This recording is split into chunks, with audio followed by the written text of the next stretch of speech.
Be me, Femanon, 21-year-old psychology major who thinks she's mastered the art of male manipulation. Real name is Jessica, but everyone calls me Jess.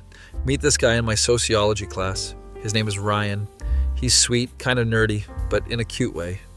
He starts sitting next to me every class, sharing his notes when I'm late, buying me coffee from the campus Starbucks. Can tell he's into me from day one. The way he laughs at all my jokes, remembers everything I say, lights up when he sees me.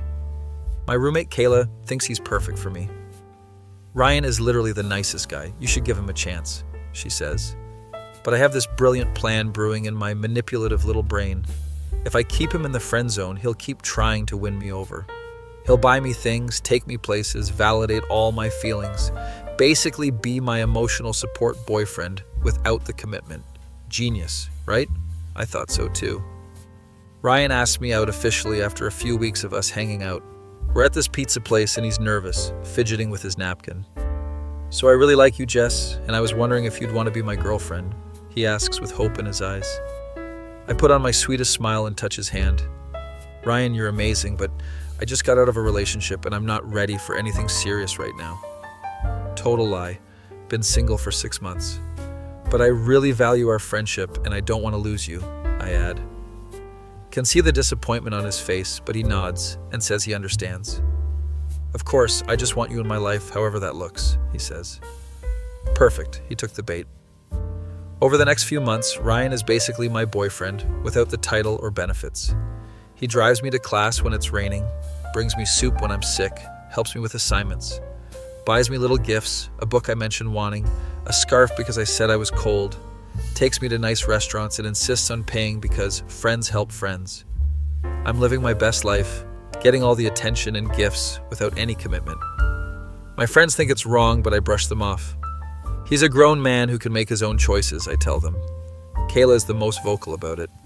Jess, you're leading him on. This is cruel, she confronts me one night. I've been honest with him about not wanting a relationship. If he chooses to still be around, that's on him. I defend myself. She shakes her head like I'm a lost cause. Ryan mentions this girl from his engineering class, says she's cool and they're working on a project together. Don't think much of it at first. A few days later, he cancels our usual Friday movie night because he has plans. Oh, what are you doing? I ask casually. Just hanging out with some friends from class, he says vaguely. Something feels off, but I don't push it. Saturday morning, I'm scrolling Instagram and see Ryan posted a story. He's at some arcade with a group of people, including a really pretty brunette. She's in multiple photos. They're laughing in one, playing air hockey in another. Feel this weird knot in my stomach. Why do I care? I don't even want to date him. Convince myself I'm just surprised he's hanging out without telling me. Monday in class, Ryan seems different, distracted. He's on his phone more, smiling at his screen. Who are you texting? I ask, trying to sound playful, not possessive. Oh, just Emma. She's in my engineering class, he says without looking up. Emma. So the brunette has a name. He mentions Emma more over the next week. Emma said this funny thing. Emma and him got the highest score on their project. Emma invited him to a party. Each mention feels like a tiny needle poking at something inside me. Friday comes and I assume we'll do our usual movie night. Text him asking what time he wants to come over. Can't tonight. Going to that party with Emma and some other friends, he replies. He's canceling on me again? For her? Type out 3 different passive-aggressive responses before settling on, oh, okay, cool, have fun. He just hearts the message. Spend Friday night stalking Emma's Instagram like a psycho. She's a chemical engineering major, does rock climbing, volunteers at animal shelters, has like 1,000 friends. She's pretty and accomplished, and I hate her for no rational reason. Ryan posts more stories from the party. Emma is in most of them. There's one where they're doing karaoke together. He has his arm around her shoulders. Feel physically ill looking at it. Kayla walks in and sees me spiraling. What's wrong? She asks. Ryan is at a party with some girl and he canceled on me, I say, hearing how pathetic I sound. Jess, you friend-zoned him. He's allowed to hang out with other people, she says gently. I know that. I don't care. I'm just surprised he didn't tell me. I'm getting defensive. Do you actually have feelings for him? She asks directly. No, it's not like that. It's just weird that he's acting different. I lie to both of us. Next week, Ryan barely texts me first anymore. I'm always the one initiating conversation now. His responses are friendly but brief, nothing like the paragraphs he used to send. He still sits next to me in class, but he's not as attentive, doesn't offer to get me coffee anymore, asks if I want to grab lunch, and I eagerly say yes. Get to the dining hall, and Emma's there with 2 other people. Hope you don't mind, Emma and some friends are joining us, Ryan says. I very much mind, but I smile and say it's fine. Emma is annoyingly nice, asks me questions about my major, compliments my jacket. Ryan and her have all these inside jokes I don't understand. They reference some South Park episode they watched together. Oh my God, yes, when Cartman tries to get his money back from the amusement park and becomes obsessed with the 37 cents. Emma laughs. That's exactly how you were about that vending machine that took your dollar, Ryan teases her. They're both cracking up while I sit there feeling like a third wheel. This is wrong. I'm supposed to be the main character in Ryan's life, not some side character. Emma mentions a study group she's organizing for their class. You should totally come, Ryan. We're meeting at my apartment, she says. Yeah, definitely. Your place is way better for studying than the library, he agrees. He's been to her apartment? Multiple times, apparently? The lunch ends and I barely ate anything. Too busy watching them interact. Confront Ryan after class a few days later. Feels like we never hang out anymore, I say, going for the guilt trip angle. We're hanging out right now, he points out. You know what I mean? You're always busy with Emma or other friends. He looks confused. Jess, you told me you just wanted to be friends. I'm respecting that boundary, he says calmly. Friends still make time for each other. I'm getting emotional now. I am making time. I see you in class. We have lunch sometimes. I respond to your texts, he lists. It's just different now. Different how? He asks. Can't articulate it without admitting I'm jealous, so I just say, never mind, forget it. Things get worse over the next month.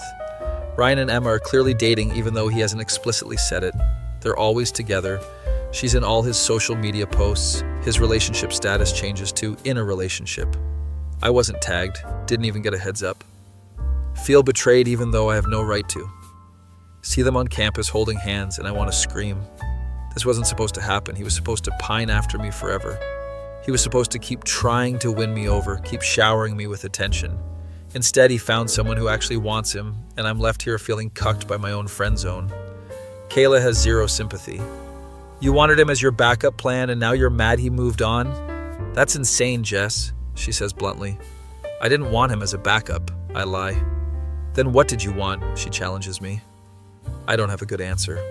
Start noticing Ryan is genuinely happy with Emma in a way he never was with me. He's more confident, smiles more, seems lighter. Realize he was probably miserable being strung along and I was too selfish to notice. But instead of being happy for him, I'm bitter. Bitter that my plan backfired, bitter that he's happy without me, bitter that I lost my emotional support puppet. The bitterness turns into something uglier. Start making subtle comments about Ryan to mutual friends. Yeah, Ryan is cool, but he's kind of clingy, don't you think? I'll say casually. I heard he flunked his midterm, probably too distracted by Emma, spreading rumors I made up. Plant seeds of doubt about his character, his intelligence, his intentions. My friend Marcus, who's in Ryan's friend group, mentions that Ryan has been stressed lately. Some people have been saying weird stuff about him, don't know where it's coming from, Marcus says. I play dumb, say that's terrible, ask what kind of stuff. Perfect, it's working. Start focusing on turning Emma against him. Slide into her DMs acting friendly. Hey, I know we haven't talked much, but I wanted to reach out because I care about Ryan, I message her. She responds positively, says she's glad he has good friends like me. Slowly start planting doubt. Has Ryan mentioned his ex to you? Just want to make sure he's being honest because she really messed him up. Ryan doesn't even have a recent ex. I'm making shit up. He gets really jealous sometimes, just something to be aware of. Another lie. Emma starts asking me more questions. I feed her bullshit, wrapped in concern. See them arguing on campus one day. Feel a sick sense of satisfaction. Tell more mutual friends that Ryan has been saying mean things about them behind their backs. I don't want to cause drama, but I think you should know what he really thinks. I play the concerned friend angle. People start distancing themselves from him. His friend group gets smaller. He looks confused and hurt. Emma breaks up with him after 2 months of me poisoning her mind. He posts a sad, vague tweet about betrayal and trust. I like it and comment, here if you need to talk, like I'm not the cause of his pain. Ryan tries to reach out to his friends to figure out what happened. They're all cold to him based on the rumors I spread. Marcus finally confronts him about all the alleged shit-talking. Ryan is genuinely confused, denies everything. I never said any of that. Where's this coming from? He's desperate. Marcus doesn't believe him because I've been very convincing. Ryan starts piecing together that someone has been sabotaging him. He makes a list of people who might have motive. I'm apparently on that list. He texts me asking if we can talk in person. Agree to meet him at a coffee shop. He looks exhausted, like he hasn't slept in days. Jess, I need to ask you something and I need you to be honest, he starts. My heart is racing, but I keep my face neutral. Have you been spreading rumors about me? He asks directly. I scoff, put on my best offended face. Are you serious right now? I've been nothing but supportive of you. I lie through my teeth. Emma told me someone sent her screenshots of messages where you were warning her about me. Shit, didn't account for Emma saving receipts. I was just trying to look out for her. Some of the guys in your friend group mentioned concerning things. I double down. What guys? What things? Be specific, Jess. He's not backing down. I can't be specific because it's all made up. Fumble through some vague response about protecting Emma. You know what? I don't even care anymore, he says tiredly. The truth always comes out eventually, and when it does, you'll have to live with what you did. He gets up and walks out, leaves me sitting there. Over the next week, Ryan completely withdraws from social settings, stops going to parties, stops posting on social media, barely leaves his apartment. His grades start slipping according to Marcus, who's starting to feel bad. The rumors I spread reach his parents somehow. Apparently someone told them their son was failing out and doing drugs. Both completely untrue, but damage is done. His mom calls him crying, asking what's wrong. Why didn't he tell them he was struggling? He has to explain that none of it is true, that someone has been lying about him. His parents are confused and worried. Their relationship becomes strained. Feel a tiny bit guilty, but mostly I'm still bitter about Emma. Kayla finds out what I did. She goes through my laptop while I'm in the shower and sees messages I sent to people about Ryan. She's waiting for me when I come out, looks disgusted. What the fuck is wrong with you, Jessica? She's never called me by my full name before.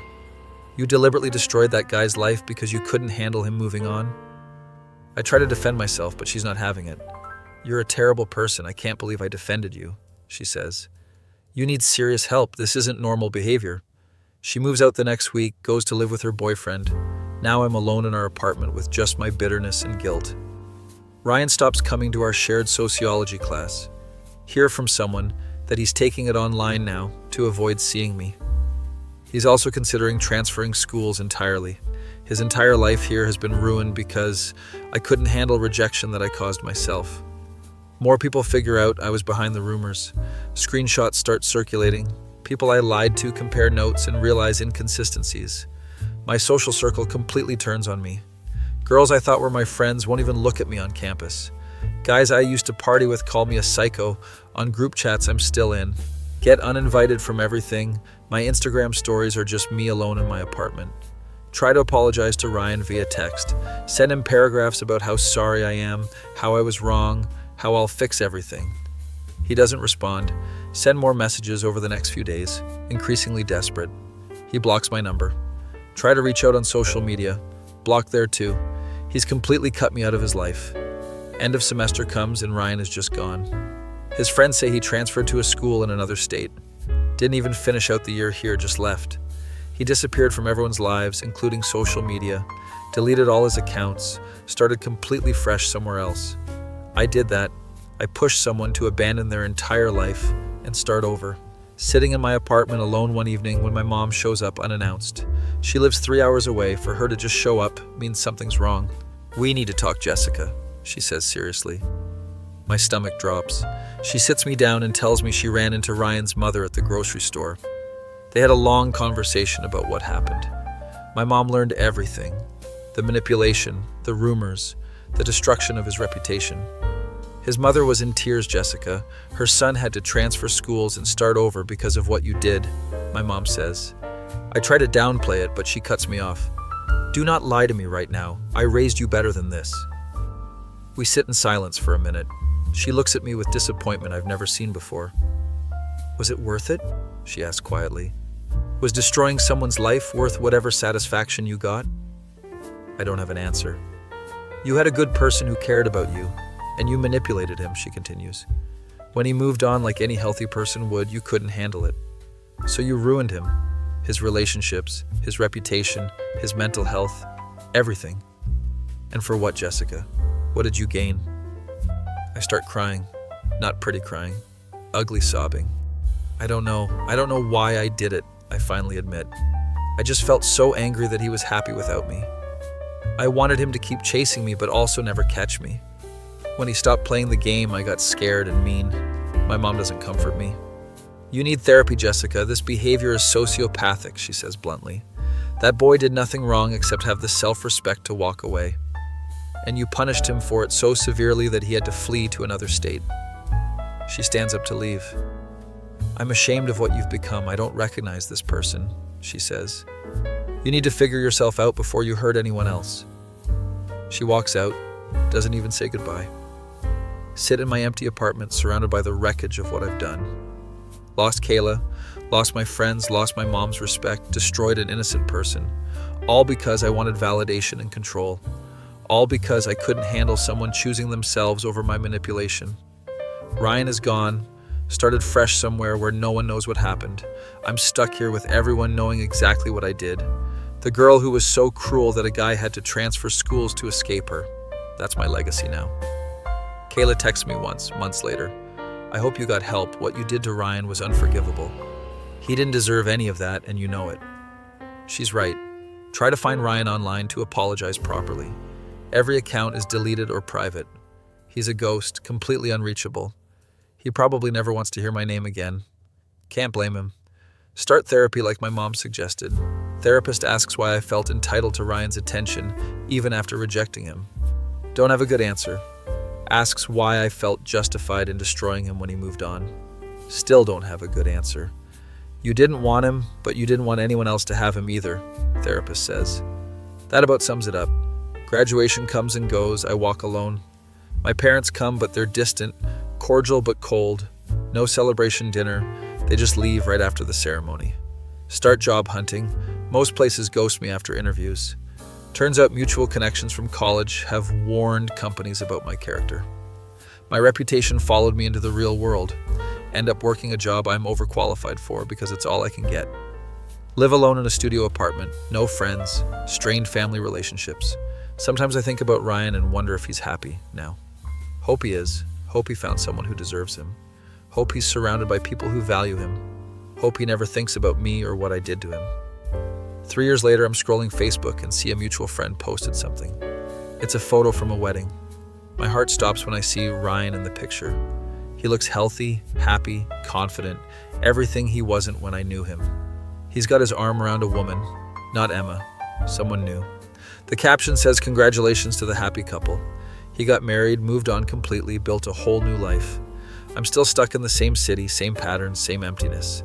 He won, not because he tried to, but because he left and chose peace. I lost, not because he hurt me, but because I hurt myself. My therapist says I'm making progress, but some days I don't feel like it. Some days I still feel that bitter, angry person who couldn't handle rejection. That person who would rather destroy than let go. My mom asks if it was worth it every time she calls. I always say no. She asks if I've learned anything. I tell her I learned that manipulation always backfires eventually. That trying to control people only leaves you alone. That some damage can't be undone no matter how sorry you are. She says that's a start, but I have a long way to go. She's right. Still sit in my apartment most nights, wondering how different things could have been. If I'd just been honest about my feelings. If I'd let them go gracefully instead of burning everything down. If I'd been a better person, but I wasn't, and now I live with that every day. See a therapist every week trying to fix whatever is broken inside me. Trying to make sure I never hurt anyone like that again. Trying to become someone my mom wouldn't be ashamed of. Trying to become someone I'm not ashamed of. It's slow and it's hard, and some days I want to give up. But I keep going because I owe it to Ryan even though he'll never know. I owe it to everyone I hurt with my cruelty. Mostly I owe it to myself to be better than what I was. My face when I realized keeping someone in the friend zone to manipulate them led to losing them completely and destroying myself in the process. That feeling when you're so busy trying to control someone's feelings that you become the villain in your own story and everyone else's.